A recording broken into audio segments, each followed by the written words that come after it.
sudah memasuki masa kampanye akbar. Ini para paslon mulai mengunjungi berbagai daerah di Indonesia nih, termasuk paslon nomor 1 Anies Baswedan. Tadi ini dari Anies Baswedan sendiri melakukan kampanye di Yogyakarta, dan sekarang nih di kereta lagi melakukan perjalanan menuju ke Cilacap, Jawa Tengah. Kita sudah bersama dengan paslon nomor 1 atau capres nomor 1 Anies Baswedan. Di sini ada Bapak Anies. Pak Anies, gimana nih Pak? Izin Bapak boleh duduk Pak? Siap. Nih Pak. Oke, kita sudah bersama dengan Pak Anies. Pak, gimana nih Pak? Tadi habis bertemu dengan Sultan di Jogja dan sekarang harus melanjutkan perjalanan ke Cilacap gini Pak. Betul. Tadi saya sowan dengan Ngarso Dalem, Sri Sultan Hamengkubuwono ke-10, ngobrol mancang lebar, dan saya sebagai Kawulo Jogja yang kebetulan rumah kami itu dekat sekali dengan Kepatihan tempat kantor Pak Sultan sekarang. Jadi kembali ke Kepatihan itu seperti kembali ke tempat masa kecil dulu. Nah, terus ngobrol dengan Pak Sultan, bercerita tentang apa yang selama ini kami jalankan, lalu apa rencana ke depan, dan mohon dari beliau pandangan, kemudian juga masukan. Saat ini kan bisa dibilang beliau ini di antara semua para gubernur adalah yang paling senior, paling panjang pengalamannya. Yang kedua, beliau ini sebagai pemangku sebuah kesultanan yang memiliki sejarah gemilang di dalam menjaga, melindungi rakyat di Mataram. Lalu juga Jogja itu instrumental dalam masa awal pendirian Republik. Bahkan tadi juga kita obrolin, kami itu, kakek saya pindah ke Jogja karena waktu itu bersama rombongan para pejuang di Jakarta, ibu kotanya pindah ke Jogja. Makanya kemudian kakek itu pindah bersama keluarganya dan tidak pernah meninggalkan Jogja sesudah itu. Makanya kenapa saya jadi tumbuh besar di Jogja, ya karena dari mulai kakek itu dari Jogja. Jadi tadi banyak ngobrol, ada nostalgianya, ada ya kebetulan ya apa di masa-masa itu bisa dibilang masa perjuangan, sehingga hubungan antar keluarga juga dekat. Nah, kita teruskan sampai sekarang. Jadi ngobrolnya tadi, kalau tidak dibatasi harus naik kereta, mungkin bisa terus tuh. Saya kalau ngobrol dengan Pak Sultan yang sebelumnya tuh sampai 4 jam kalau nggak salah, pas saya sowan yang sebelumnya. Jadi kita kalau udah ngobrol bisa panjang. Tadi pamit karena terus harus, kan kalau kereta nggak bisa digeser, jamnya harus ada acara lagi Cilacap. Jadi saya tadi pamit Pak Sultan, saya pamit dulu. Jadi tadi pamitnya yang ketiga kali baru bisa pamit. Karena akhirnya karena sudah harus berangkat ya, terus langsung ke stasiun. Nih kan kita lagi di kereta nih Pak, biasa apa Pak kalau kebiasaan nih kalau di kereta itu atau di pesawat gitu, apa tidur, istirahat atau gimana nih Pak? Tergantung kondisinya. Kalau naik keretanya begitu naik jam 11 malam ya terus istirahat. Tapi kalau seperti sekarang nih siang, begitu naik ya saya baca. Ini saya lagi baca. Nah, ini saya lagi baca buku. Bukunya itu adalah, kebetulan saya baca, saya refreshing. Ini tulisan kakek saya tentang Sri Sultan. Kok ya kebetulan judulnya lihat. Perubahan dan tegas dalam prinsip. Perubahan, ada perubahan ya. Ini adalah buku berjudul Tahta untuk Rakyat. Buku ini, ya, buku ini yang menjadi editor nih raksasa semua nih, Atma Kusuma. Kemudian yang mengumpulkan adalah Muhammad Rum, Mukhtar Lubis, Kustiniati Mukhtar, dan Esmaimun. Ini adalah orang-orang besar di zamannya. Nah, buku ini menceritakan tentang perjalanan Sri Sultan Hamengkubuwono ke-9. Jadi bagaimana peran beliau yang ini kemudian Jadi ada riwayat hidupnya dan ada kumpulan tulisan sahabat-sahabat dekatnya. Nah, sahabat-sahabat dekatnya itulah yang, jadi di sini kalau lihat daftar isinya, ini Sri Sultan Hamengkubuwono IX itu adalah orang yang fenomenal sekali. Jadi saya salah satu pelajaran kepemimpinan yang saya dapat, ini saya coba bentar ya buka isinya.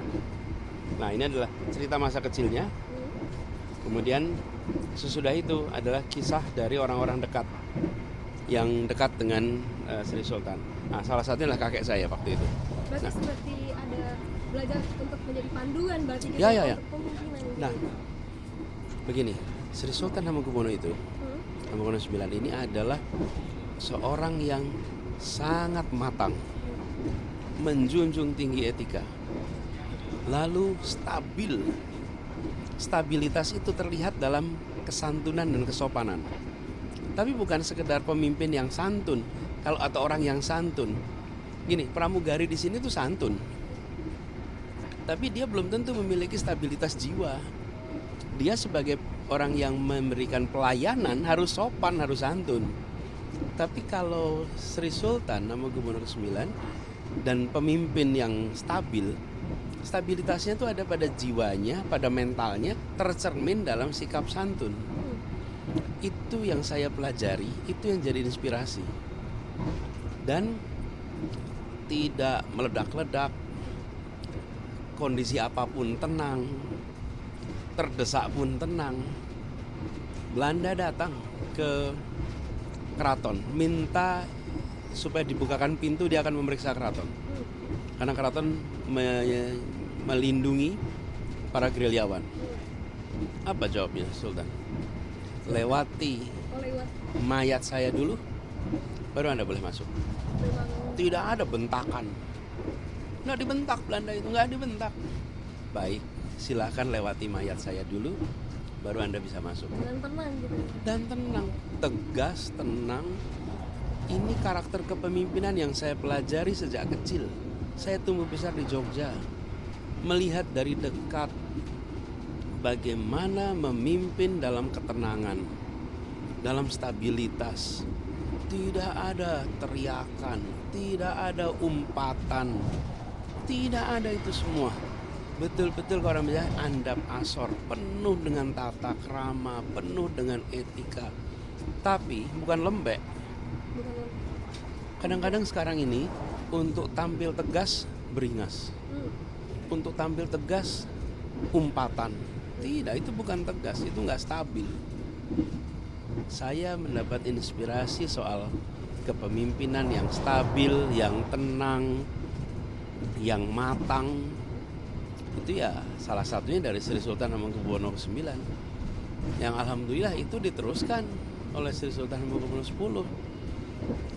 Jadi membaca buku ini, jadi gini, saya kalau di perjalanan saya akan baca yang refreshing, yang menyegarkan kembali memori saya kemarin tentang dulu. Atau kalau misalnya saya mau pergi satu tempat, saya akan baca tentang tempat itu, nostalgia, atau baca sesuatu yang baru. Itu yang saya biasa kerjakan. Nah kali ini karena saya baru ketemu dengan Sri Sultan, baru dari Jogja, jadi saya pengen refreshing nih. Karena saya baca buku ini pas waktu baru diterbitkan pertama.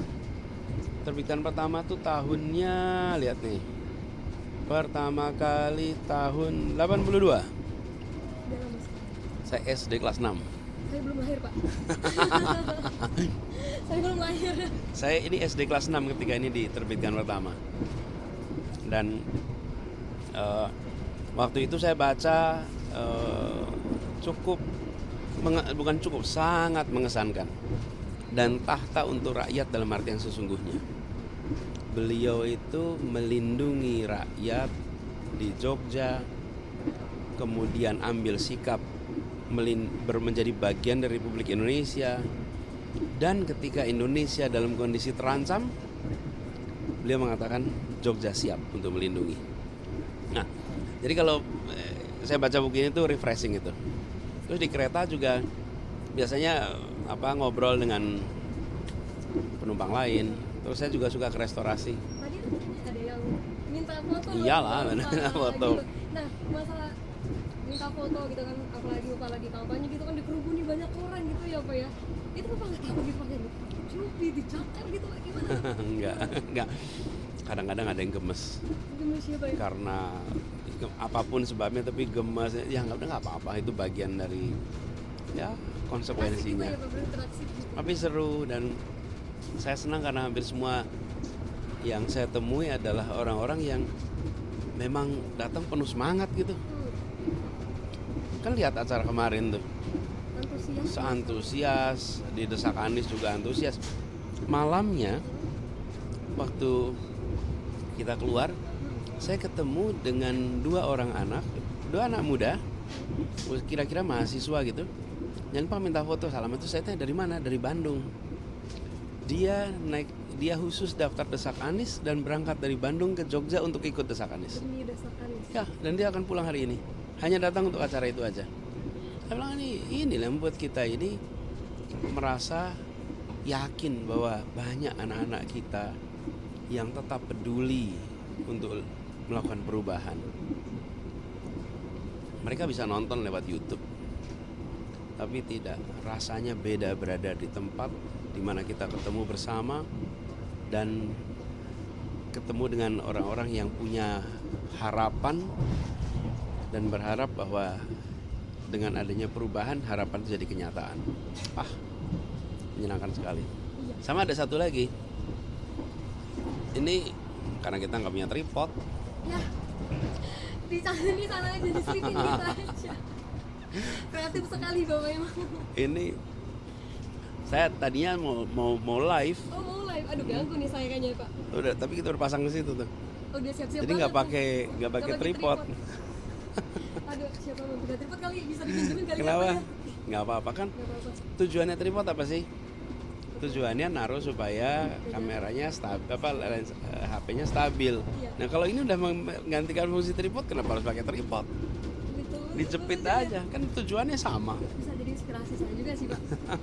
Ini Pak kan kalau tadi di Jogja, nanti kita ke Cilacap, besok Bapak mana berbagai daerah ya Pak ya. Nah kita tuh sebenarnya pengen tahu nih bagaimana sih cara Bapak untuk menjaga kesehatan, stamina-nya, kayak Bapak tuh terlihat segar selalu gitu Pak. Mungkin ada tips sedikit.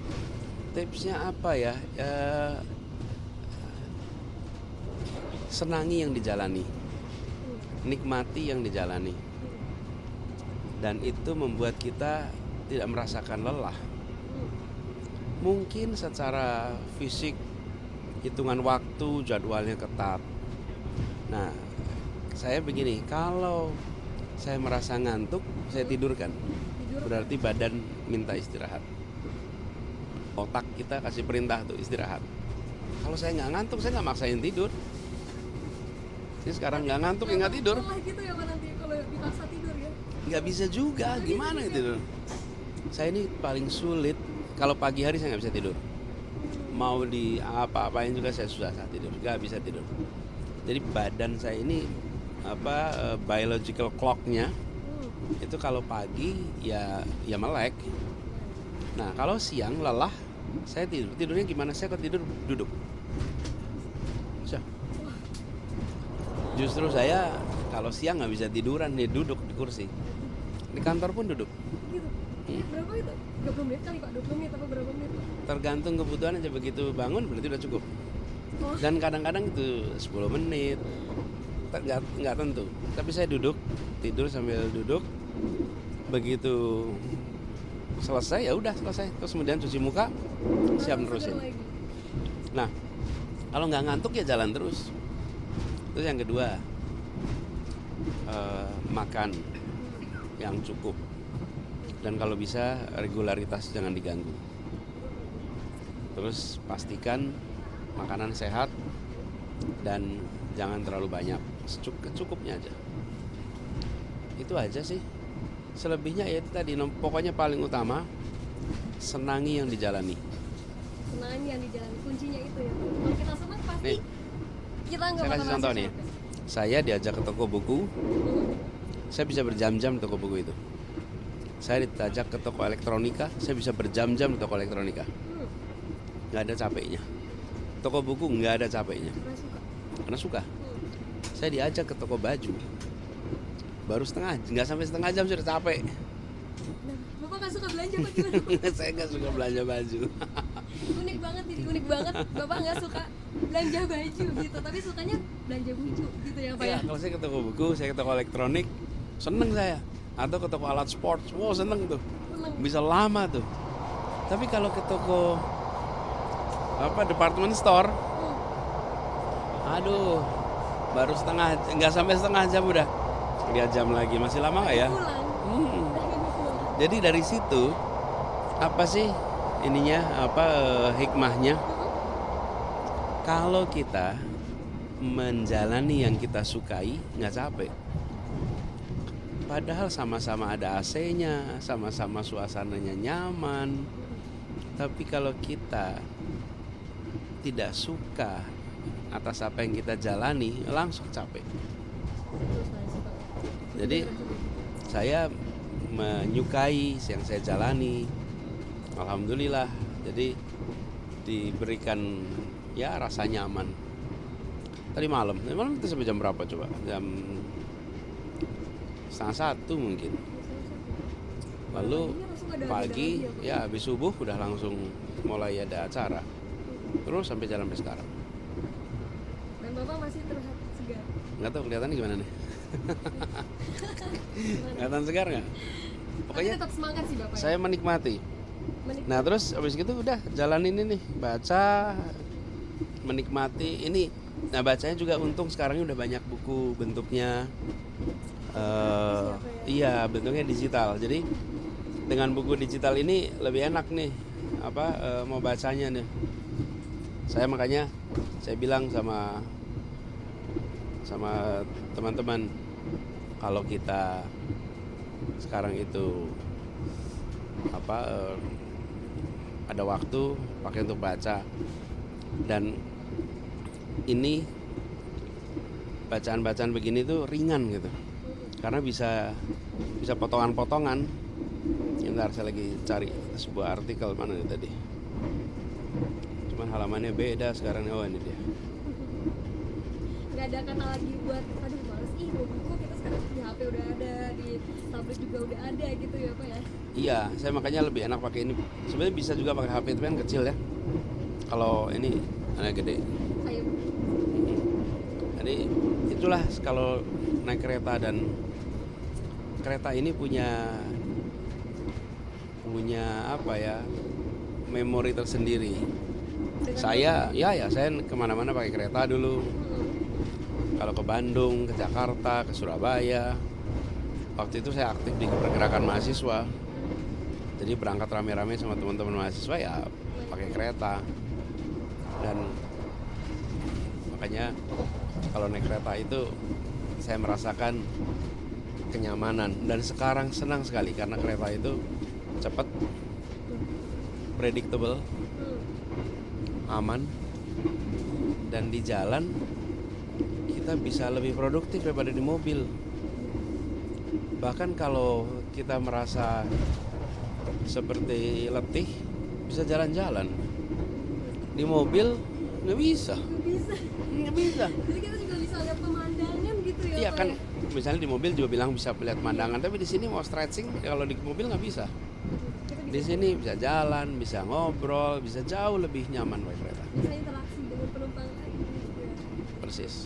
Dan ngomong-ngomong interaksi nih, bahkan Bapak ceritanya tadi mau live TikTok nih. Mungkin ada jadwal khusus nggak sih Pak ini live TikTok Bapak tuh di jam berapa aja, apa gimana Pak? Sesempatnya aja. Sempatnya. Dan kelihatannya ini nggak jadi live TikTok sih. Aduh, ganggu nih kayaknya Pak. Nggak jadi, kenapa nggak jadi? Karena ya waktu itu mepet. Iya. Aduh. Malamnya kan sampai. Enggak, dan tidak ada pressure. Nggak ada, kan namanya juga nyapa, ngobrol. Saya semula mau cerita tentang apa yang saya jalanin di Jogja, pertemuan, tapi udah ceritain sekarang. Nanti nontonnya di Kompas TV. Nanti lihatnya Kompas TV aja. Dan nanti kan Pak, di daerah-daerah selanjutnya itu bakal ada desakan lagi, kampanye untuk masyarakat lagi gitu Pak ya. Mungkin ada agenda kampanye yang lebih Bapak suka gitu Pak, yang mana gitu? Lebih apa? Yang lebih Bapak sukai gitu, bertemu dengan masyarakat atau desak Anies atau yang mana gitu Pak? Ketemu masyarakat, mendengar itu yang paling paling saya sukai. Saya berbicara tentu saya senang karena bisa menceritakan rencana. Tapi ketika kita mendengar itu kita merasakan ada kepercayaan. Dia mempercayakan concern-nya kepada saya untuk dijalankan ketika memiliki kewenangan. Saya memahaminya itu sebagai kepercayaan. Jadi ketika ada tempat-tempat di mana rakyat datang dari pelosok 10 jam, 13 jam sampai ke lokasi, saya itu selalu merasa terharu, merasa hormat dan ingin serius memikirkan. Jadi kami itu ada sendiri yang bagian mendokumentasikan permintaan-permintaan, usulan-usulan supaya nggak tercecer. Coba bayangin, kami di Desak Anies kemarin, tahu-tahu ada ibu-ibu dengan emosional sekali. Pak Anies, saya dari Kebumen deh ke sini. Saya dari pagi nungguin Pak Anies. Ibu-ibu sini, apa ibu pengennya apa? Apa sih yang terus dia ceritakan apa yang menjadi keinginannya. Dan hampir semua bicaranya kepentingan bersama. Saya bedakan, datang untuk kepentingan dirinya dan datang untuk kepentingan bersama. Datang kepentingan dirinya itu gini, Pak Anies, saya lagi bangun rumah kekurangan uang. Nah itu kepentingan dirinya tuh. Pak Anies, saya lagi butuh ini. Itu hampir nggak ada. Yang datang itu, Pak, kami ini bukan nggak mau kerja, Pak. Pupuknya nggak ada, Pak. Ini sekarang kami tidak bisa panen seperti yang diharapkan. Kenapa? Nggak ada ini. Jadi beda tuh rasanya. Mas, boleh dong. Saya pesan boleh kan? Enggak apa-apa. Nanti kamu jadi kaget. Orang lewat. Ada kopi. Kopi hitam. Kopi hitam, ada kopi. Kopinya tersedia tinggal kopi hitam saja, Bapak. Ya udah, kopi hitam aja. Kopi hitam saja, baik. Ada tambahan. Boleh, Sebagian Bapak? dari cerita. Gak apa-apa. Ini Berarti sangat kamu unik. apa? Aduh, saya apa aja deh Pak, terserah aja. Nggak apa, air putih juga nggak apa-apa. Kalau ada pilihan, pilih apa? Ada teh, coklat. Coklat, ada wedang juga, ada wedang ungu sama wedang serai Bapak, Kak. Oh yaudah, Kopi aja. kopi aja. Kopi aja. Ini kopinya 2 ya. Nah, terus Nanti Bapak suka ngopi nih Pak? lagi kepengen. Lagi kepengen aja. Saya kalau ngopi pagi atau siang? Bapak di sini boleh bantu mejanya di dapur. Oh ya boleh. Maka mejanya saya boleh bantu. Saya kenal ya.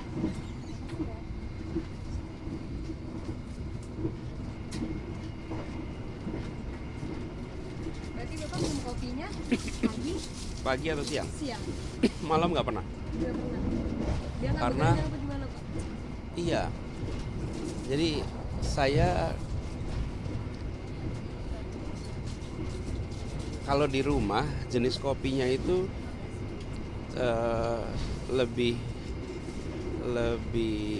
lemah, nggak strong. Kolesterol.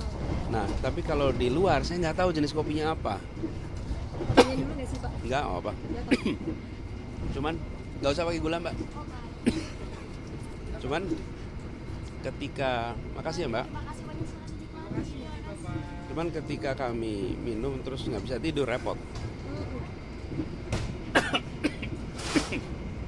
Karena itu saya lebih aman aja siang sama pagi. Siang. Biar juga segar dan melek gitu ya Pak ya. Oh iya. Berarti banyak banget sih tips yang kita dapatkan dengan Pak Anies, dan sekarang Bapak mau lanjutkan kampanyenya ke Jawa Tengah. Kita tadi dapat Bapak suka baca buku di kereta, dan juga Bapak lebih suka untuk menggunakan kereta untuk jalur darat seperti itu. Dan Kita nantikan nih bagaimana kampanye Bapak selanjutnya di Cilacap, Jawa Tengah.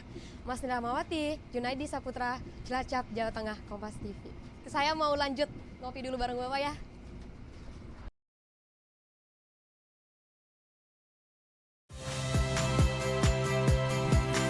Saya Pilih Rea Bella. Saksikan program-program Kompas TV melalui siaran digital, pay TV, dan media streaming lainnya. Kompas TV, independen, terpercaya.